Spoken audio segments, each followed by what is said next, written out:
চলে আসেন।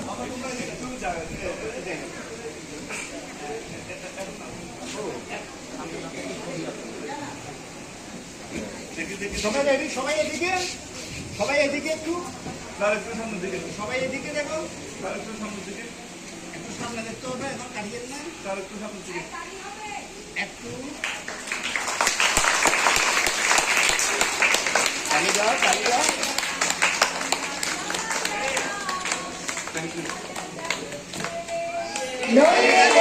রাজার সামনে নিব কি সত্যি আমরা সবাই রাজা, সেই আমাদের সবার রাজা আমাদের ওয়াহিদ ভাই আজকে তিনি ফিতে কেটে আমাদের এই মেলার শুভ সূচনা করলেন। অসংখ্য ধন্যবাদ আপনাদের সবাইকে, আপনাদের সকলের সার্বিক উপস্থিতি, প্রাণবন্ত উপস্থিতি আমাদের সারাদিন প্রাণিত করবে। আমাদের শিশু মেলার শুভ সূচনা হলো, আমি কৃতজ্ঞতা জানাচ্ছি আর জানিয়ে দিচ্ছি আমাদের প্রতিযোগিতা হবে কিন্তু গ্যালারি হলের নিচতলায় হবে আবৃত্তি প্রতিযোগিতা এবং দ্বিতীয় তলায় হবে চিত্রাঙ্কন প্রতিযোগিতা। অভিভাবকরা আপনারা আপনাদের শিশুদেরকে গ্যালারি হল থেকে নিয়ে যান। আমাদের